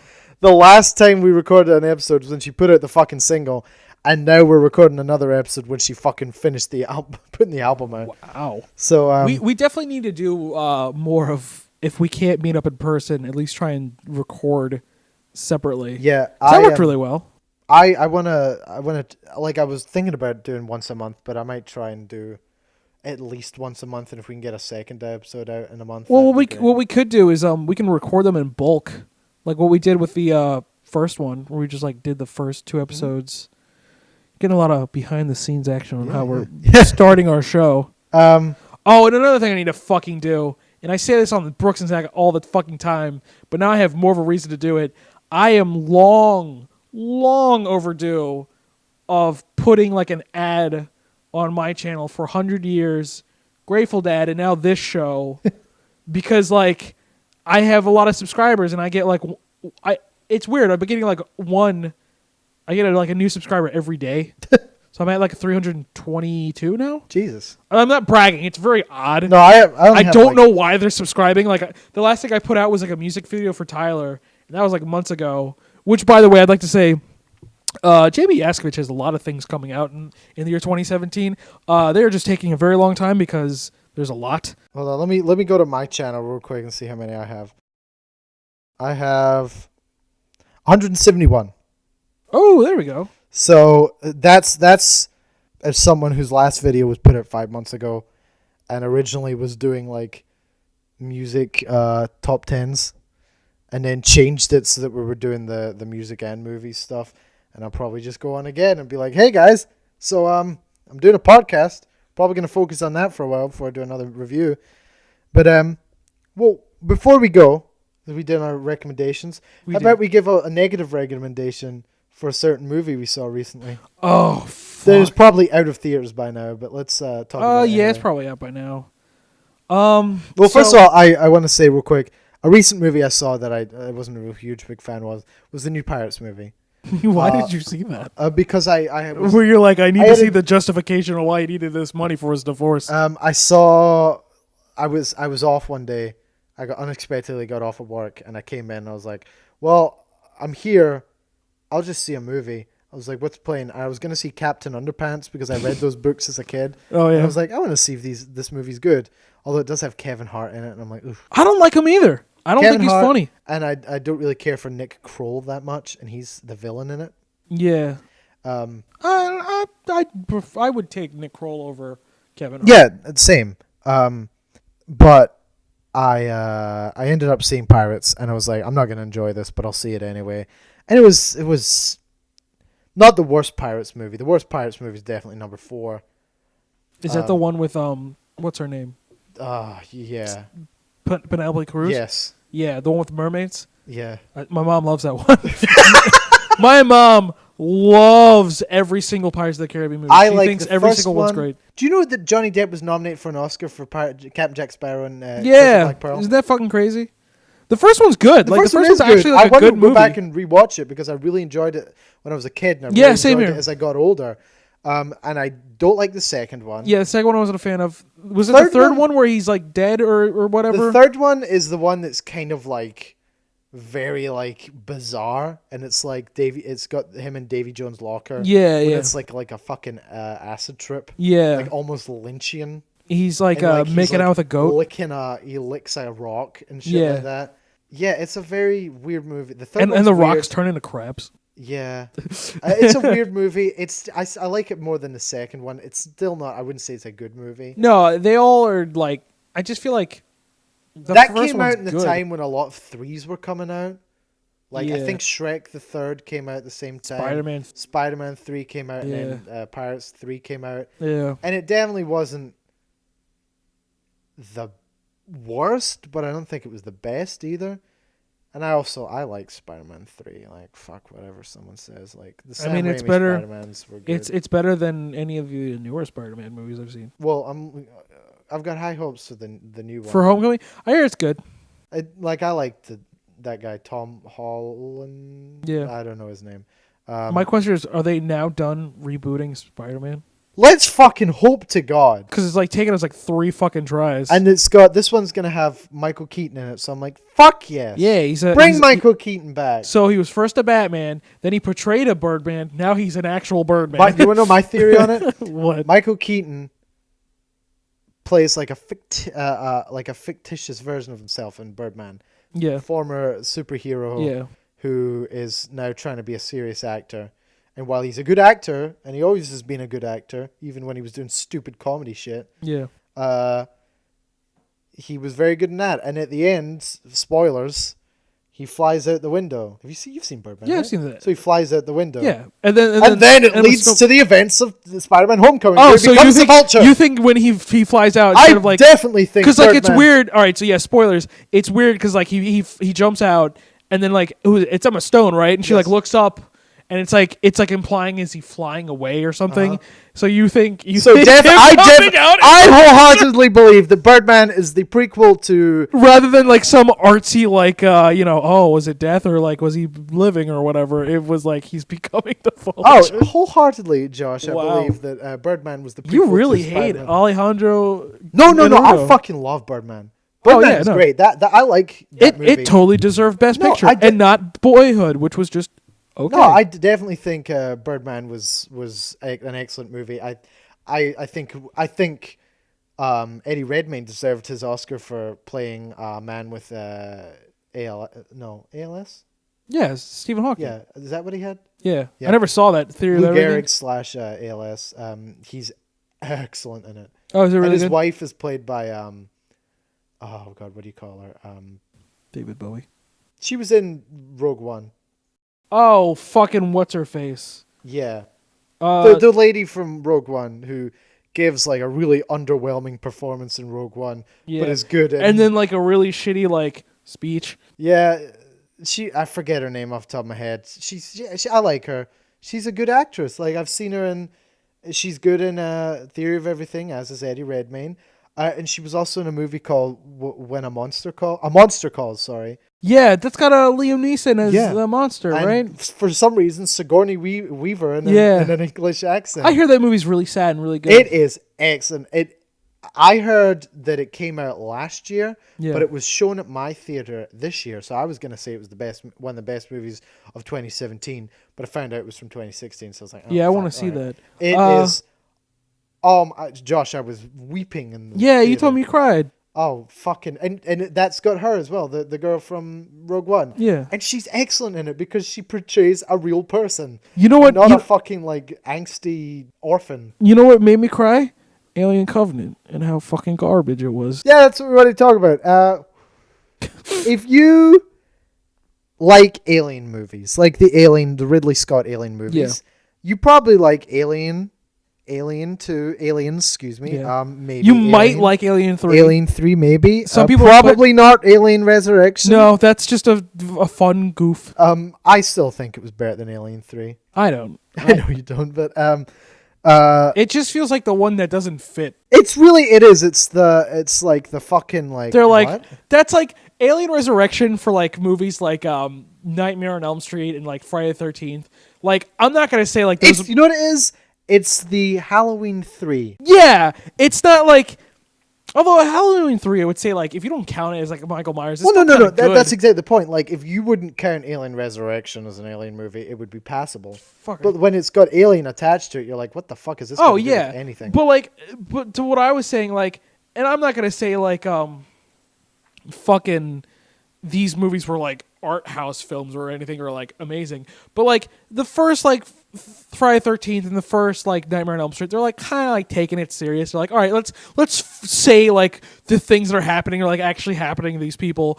It gets to a point where they've made so many movies, they're just like, all right, fuck it, they're just here for the violence. That's what Alien Resurrection is to me. It's just like they're here to see aliens fight and they're here for some bullshit, whatever. Well, Nightmare on Elm Street 1, the original with Robert Englund, is good because it's scary, it's freaky. I don't know if it holds up. I don't know if I'm scared by it now. No, some of the really effects, liking it as a kid. Some of the effects are fucking garbage now because they were like. It was the 1980s. It's dated, like it's 84. So yeah. I think Friday the 13th the first one is. I think the Friday the 13th series is one of my least favorite horror series because it's just a fucking mess from the get go. Yeah. Because they just are like. The mom's the killer in the first one. Psych, second part, it's actually Jason. And you know how he wears a hockey mask? He's not going to get that till like one of the shittier movies. Yeah, he doesn't even get into the third one. Yeah. When it's in 3D. That's what I loved about it. That movie series is a fucking mess. No, and yeah. Again, I think it's one of the worst. That was the movie in like the 80s where it's like, hey guys, this is the movie where you take your girl to finger bang her. Whereas like fucking Halloween... the first one's like a really good movie. It's like a really good like horror mystery. Even the second one's not bad. The second one's not that bad. And what I liked about Season of Witch and what I think would have been like what people would have liked more, the third one is like Yeah, it's like this story that has like nothing to do with like with Michael Myers. Because he wanted to make like an anthology. Yeah, and I think like if they stuck with that, like that would have seen like I think people would have enjoyed that. I even remember when I first saw that one, like that was the only one that actually like kind of like creeped me out. Like the whole like masks and like the whole TV thing that they were doing, that actually like freaked me out as a kid. Yeah. But like Michael Myers murdering people was just like, yeah, fuck yeah, kill him. Yeah, dude, fucking. Also, Joseph Gordon-Levitt is in one of the Halloween movies. Get the fuck out, really? Yeah, he's in Halloween H2O. Oh, okay. Well, we don't talk about that one. He's in that one. But anyway, so if you like the Alien movies, you probably like Alien and Aliens, maybe Alien 3. You probably don't like Prometheus. Yeah. Prometheus is another one of those, much like Alien 3, where it's like split. You either like it or you hate it. And I am one of the people who are like, I totally acknowledge the dumb shit that happens in that movie, but there are things, and there's like things that they try to do in Prometheus that I think are really cool and I really like. And then like in Covenant, like all the dumb shit that really pissed me off about Prometheus, they're like, they turn that up to like 38 on the dial. Turn it up to 11. Yeah, they turn up to 11. Yeah, and it's just like. You saw me. There were like points where I was just sitting there fucking laughing, like the fucking the two Fassbenders kiss. Oh, the two Fassbender kiss. I was dying. I was like, "Are you fucking kidding?" That's like at the point where it just got way too pretentious. It was so predictable too. But like no, like you knew what was gonna happen. Like yeah, no, they're gonna land on the planet. It's gonna have the stuff on yeah. it that like makes them give birth to the aliens. Yeah. We're gonna get xenomorphs at some point because of course we are. Oh my god! David comes back. Fassbender's character from Prometheus, which I don't even know why they even bother putting a hood on him when he first shows up. You're like, that's David. We all know that's David. Okay, for a millisecond, I thought it was Naomi Rapace's character, whatever her name was again, and I was like, I was gonna cringe real hard if I was like, oh, are they gonna do like, oh, you think it's a cool guy, but it's actually like the chick from the first one. From Prometheus, and you're gonna be like, oh, it's her, and she's gone all like fucking Ripley and stuff like that. And then it was Michael Fassbender, and I was like, oh, this is gonna get confusing. No, I knew it was him from the get go. But bringing him back, and you're like, he's gonna be a bad guy, like he's gonna try and kill them, and then like, oh, the guy who got face hugged, of course he's gonna have an alien in him. Another thing that I really hate about that movie is like the beginning with the whole like creation of David, where like literally every fucking thing in the shot in that whole scene has to deal with like the creation of like man and David, where it's just like it's just obvious. David. Yeah, and it's just like it just becomes pretentious, and like I think it's cool when like people like sneaking like, oh, this like represents this, or like this correlates with that. I'm like, that's cool. That's really cool when I'm, as the audience member, I notice it, and when it's not fucking shoved down my throat, you know? Right. That's when I think that's good. Guy Pearce was good in it. For he 2 was? seconds he was in it. You mean James Franco? Guy Pearce. Oh, Guy Pearce was the guy at the beginning, the creator. Oh, that's right. I was thinking of James Franco, he was fine. who's in there for like a millisecond just to watch him die. Yeah, and well, apparently they did like a prequel to it. Yeah, there was like a ad release or something, or a trailer release. James Franco's actually in it more. Yeah, to like let you know like this is what's. And you know, like to Ridley Scott's credit, like he's been notorious where it's like, oh, the theatrical version's bad. Watch the director's cut. Like Blade Runner was like that. Fucking. You can only get away with that so many times. I know. Kingdom of Heart was like that. So like. I'm like, I think Alien Covenant's a fucking mess. Like, I don't know what extra footage or what re-edit is gonna fix that movie. But like, you know what? I want to see if he makes a director's cut and he's like, oh, here's like the actual. This is what I intended you to see, and I'll watch it. I'll be like, it's got like because I don't want him to be the new George Lucas, man. That's what he's turning into. Yeah. Fuck. Like, when was the last time he made a good movie? Ridley Scott. What was the last great movie you saw by him? Exactly. It's sad. Did he do that Russell Crowe one where he was a sailor or whatever? Oh, Master and Commander. No, Master and Commander is not him. That's actually by a different guy who's really good. Yeah. Who is not the new George Lucas, who was pretty consistent with I just thought Russell Crowe, and for some reason I automatically. Were you thinking of that comedy or that romantic comedy that he directed? Yeah, Ridley Scott directed a romantic comedy with Russell Crowe. He did. What was that? I can't remember, but I remember seeing it and being like, Ridley Scott? Yeah, I remember he's done some he did Thelma and Louise. Yeah, he did Thelma and Louise, yeah. And you see some of the movies he's done and be like, what the fuck? Thelma and Louise is supposed to be good, but like, I didn't think Ridley Scott would fucking direct it. The last one that I thought was really good. I actually liked Black Hawk Down when I saw it. To be fair, I was really young. Never seen it. It's fine. I still like Kingdom of Heaven more than Black Hawk Down. I always thought one looked more unique.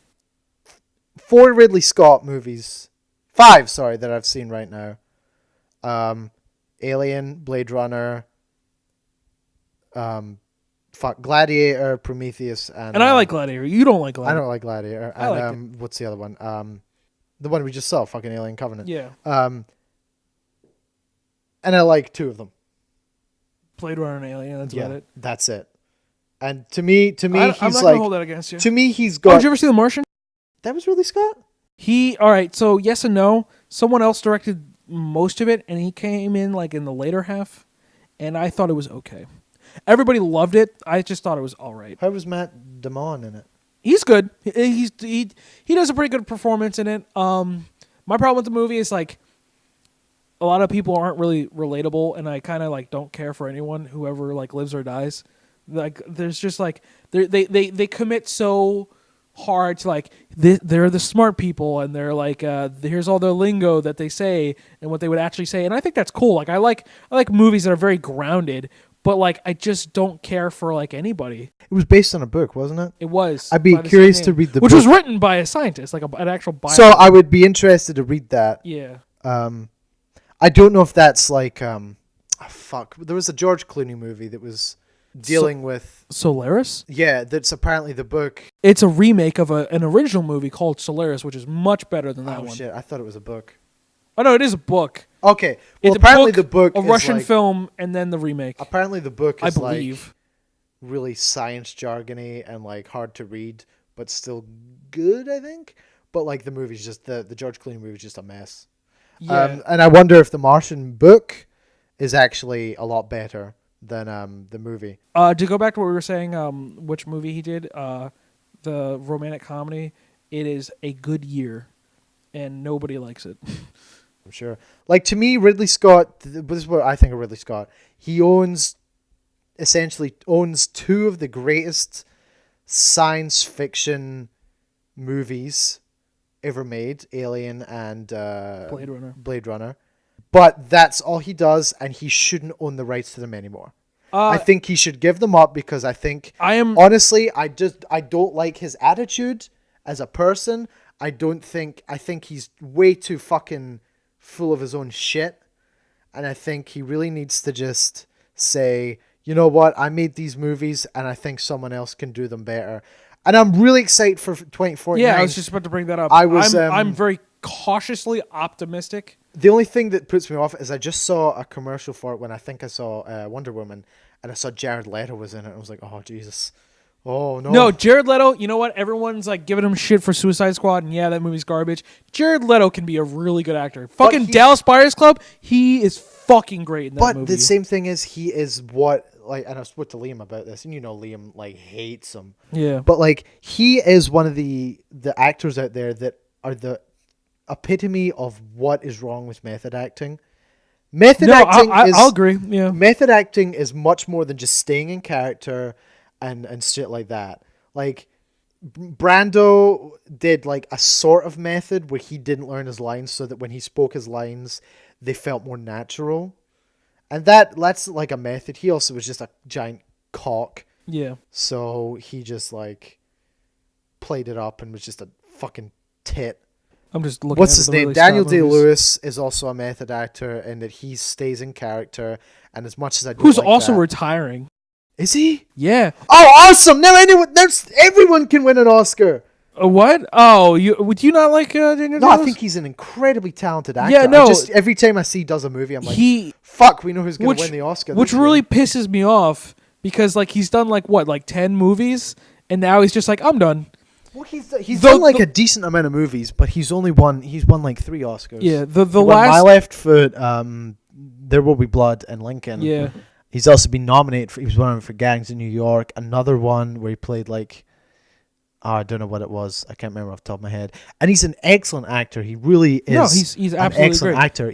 I don't like his style. But apparently during My Left Foot, which was his first, I think, Oscar-winning role, he because his character, I forget what disease the actual person being portrayed in My Left Foot has, but I don't know if you know what this, and we'll need to like wrap up soon. We're like almost 40. 2 hours. Yeah. Like the first time we recorded. He the guy could not move, but he would, I think, paint and write with just his left foot. Yeah. And apparently the opening, what made Daniel Day-Lewis take the role is the opening scene had he had to like put a record on like a record player and then put the needle on the record all with his left foot. And Daniel Day-Lewis was like, you got me. I think I'm going to do this. And apparently, like, he even had trouble, like, just doing shit with his left foot. So they had to, like, he had to use his right foot, and then they just had to, like, mirror it. Okay. So it looked like he was using his really left foot. But apparently, like, between takes and, like, when they had to move from set to set, he would not move. And they would have to have, like, crew members pick him up and carry him from set to set. And I'm like, wow, that's the most fucking pretentious, dickish thing I've ever fucking heard in my life. God damn. But the guy wins Oscars, and like, and that's the thing, like, right, like, we can hate like these people who are just total dickheads, but then like they do great art, and it's like, well, you gotta separate this time. You gotta separate the art from the arts. We were talking about Ted Nugent earlier. And he's John a fucking Lennon, cunt. Woody John Allen. Lennon too. Let's throw Roman Polanski in there. Yeah, the fucking cunts. I don't respect Roman Polanski at all. Do you not like any of his movies? The first movie I saw by him was the Macbeth movie. And if you make a fucking Macbeth movie, which is called The Scottish Play, and you don't hire a single fucking Scottish actor, and it's like, this is set in Scotland, and you have one kid walk out and he's like, "Mother, he's killed me, mother." Like, fuck you, man. You're fucking what? Where's he from? He's Italian? No, he's not Italian. No, he's like Polish or something. Yeah, his family died in the Holocaust.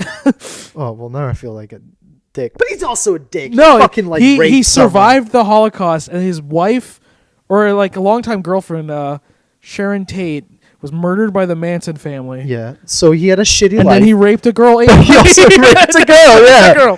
He's kind of a shitty person. But like, no, I saw the fucking Macbeth movie and I fucking hated it. And I was like, how the fuck can you Chinatown's amazing. Oh yeah, he did do Chinatown. Chinatown's great. Fucking Rosemary's Baby's a crazy ride. I don't like Mia Farrow though. I like Mia Farrow. Mia Farrow, like, and then it gets tied in. Who got fucked over by Woody Allen because he fucked their adopted daughter. Oh yeah, he did. That was with Mia Farrow. He did marry Mia Farrow. That's right. See, it all ties in. Oh god, he's also a piece of shit. And that's the lesson for today's. But you just gotta separate the art from the artist. Don't be an asshole, or if you're gonna be an asshole, at least be good at what you do. Yeah, like it's so prevalent in music as well. Oh no, you get people who are so far up their own ass but make such good music, and you're like, oh, I don't want to like you, but I do. Why can't you all just be like Martin Scorsese? You make great art, and you're just really nice too. Yeah. And haven't raped anybody, as far as I know. I mean, like, look at Pete Townsend. He's like notoriously like hard to work with. Yeah. He's apparently like really fucking huge dick, like in the studio. But he can play the guitar like a son of a bitch. Yeah, and he fucking writes some great music. But we're at an hour 40 now. We probably have to edit it down a little bit because we got some like parts where we're like, the recording's fucked up. Yeah. Oh my god. But I think all in all, we'll just say that Alien Covenant is we barely talked about Alien Covenant. We just ended up talking about Ridley Scott. It's a fucking terrible movie. No, yeah, it's a mess. Ridley Scott needs to fucking crawl into a hole and just die. I just want to say there are parts where it's just laughably bad. To quote YMS, if you go in there looking at it as a comedy, you'll have a fucking great time. That's the kid that did the Cool Cat reviews. Yeah, I know. He also did Neil Breen. Neil Breen one just showed me. YMS, I don't know why. Out of every reviewer I've ever read, anyone, me and his opinions are like 100% almost every time. There's like one movie that I liked and he hated. I can't even fucking remember what it was. But like whenever I see like he reviews something, so I'm like, oh, I'll probably like this if he likes it. And then I often I like always do. And like when I saw Alien Covenant, I was like, if he likes this movie, I don't know if I can watch his videos anymore. And he fucking hated it. But I will say, or he had fun watching because he thought it was funny. Michael Fassbender is a good actor. Yeah, and he tries his best. Well, he doesn't try his best, but he tries his best with what he's been given. No, you know what it was? He saw like, oh, I'm offered a role to be in a Ridley Scott movie. Fuck yeah, Blade Runner, Alien. I'm going to sign that contract, and then he got stuck in it. Prometheus and Alien Covenant. Yeah. Yeah. But he does the best with what he was given. Yeah. And he's an excellent actor. Danny McBride, the biggest fucking surprise of the year was Danny McBride's the most likable character in the whole fucking movie. Oh yeah, yeah. He was the one that I was probably rooting for the most and kind of felt bad for. Yeah, because his fucking wife blew died. up. Yeah. But no, blew up and then caught on fire and ran out like fucking. But there's just parts in that movie, like when the first like alien pops out and it's like slipping over the blood and they're all like bumping into walls. It's just slapstick. Yeah, it's got terrible effects. Oh, a lot of the acting is not great. The plot's ridiculous. It's very predictable, and it just at the end you just find yourself being like, "This fucking." But sucked. with that said, there is a story in Alien Covenant that I think is really beautiful, and that I think what Prometheus and Alien Covenant should have been, and that is a creation trying to create, and that's the story of David, and they just fuck it all up with this alien bullshit. So again, like Michael Fassbender does the best with what he's given, but it's not a good script. And I think like the entire time I'm watching Alien Covenant, I'm like, Michael Fassbender's great, and the character he has is really interesting, and like there's this whole more interesting story going on behind us that we're not seeing it.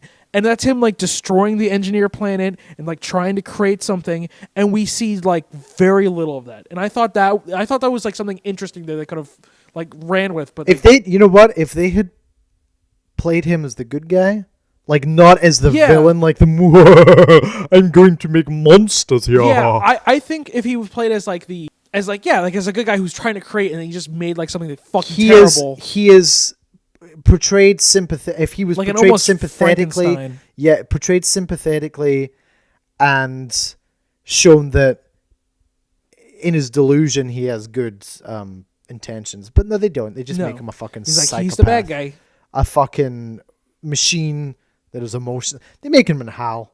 Yeah, they make him into a really shitty version of Hal. Yeah, they make him in a shitty version of Hal, which is just redundant. Why? Because Hal's broken it? No, because Hal, you can't fucking get a good version of Hal because he's already like, it's fucking Kubrick. Yeah. So like, you can't improve upon Kubrick, really, can you? Yeah. No, I don't. I mean, God knows, like, Fear and Desire isn't great. Lolita like isn't as like hot as it used to be. It's not as like scandalous. But I think he wanted to make it worse. No, yeah, he most certainly did. But like. And it's got Pierce Sellers in it. Pierce Sellers is awesome. Pierce Sellers is fucking great.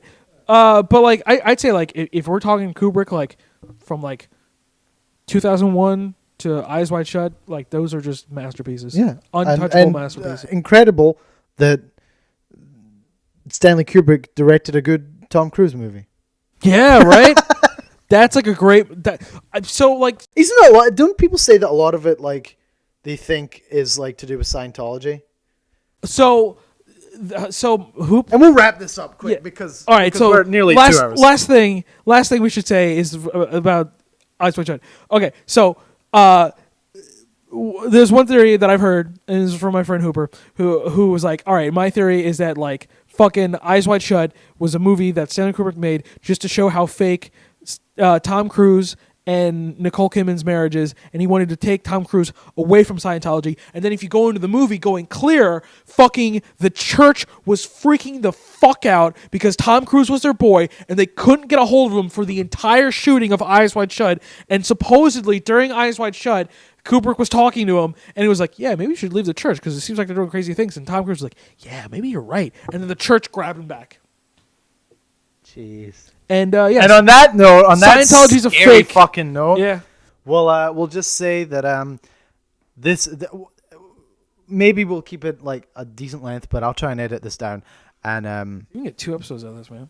Yeah, maybe. And we'll have more stuff up. Maybe we'll record another episode tonight. Maybe we'll go see Baby Driver and then see how that is. So we're gonna go get food, maybe see Baby Driver, and we'll probably see Baby Driver, and then maybe I've got nothing else going on for the rest of the night. All right.